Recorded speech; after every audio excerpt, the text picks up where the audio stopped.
वाटाघाटी होत असताना निवडणूक समिती कोण कोण आहेत हेच माहीत नाही आणि त्या समितीत जाहीर झाल्याप्रमाणे जे रघुनाथजी कुलकर्णी होते ते निघून गेले, परत कधी आले नाही तिकडं. त्यामुळे वाटाघाटी कोण करणार? फक्त पालकमंत्रीच करणार का ह्या जिल्ह्याचं सगळं वाटाघाटी? कुणाशी करावं हे आम्हाला अजूनपर्यंत कळालं नाही. त्यामुळे मी कधी त्यांच्याशी संपर्क साधलो बैठकच झालं नाही तर मी का सांगू पालकमंत्री होते का कोण?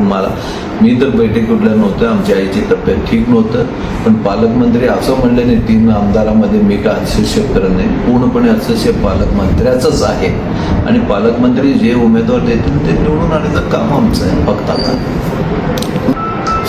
सध्याच्या वातावरणामुळे असं वाटतं की पालकमंत्री शहर उत्तरचे पूर्ण अधिकार त्यांनाच आहेत, त्यांनीच निवडणार आहेत आणि त्यांनीच जाहीर करणार. मला असं वाटतं की निष्ठावंत कार्यकर्त्याला न्याय मिळो न मिळो, निष्ठावंत कार्यकर्त्याच्या पाठीमागं उभारण्याचं माझं कर्तव्य आहे. कारण मी गेल्या 5 वर्षात 5 टर्म झालं माझ्या पाठीमागं कार्यकर्ते राहिले, उभारलो, निवडून आणले. भारतीय जनता पक्षाने जेव्हा जेव्हा आदेश दिलं तेव्हा कार्यकर्त्यांनी कुठलीच अपेक्षा न करता भारतीय जनता पक्षाला त्यांच्या आदेशाप्रमाणे मतं मिळवून दिलं.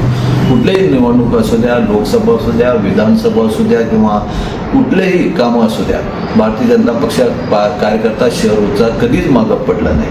मग आज हे जर करता त्यांच्यावर अन्याय होत असेल तर माझंही कर्तव्य आहे की त्या कार्यकर्त्याच्या मागे उभा राहील. तो कार्यकर्ता कुठल्याही पक्षात उभारला तरी मी त्याचा प्रचार करणार.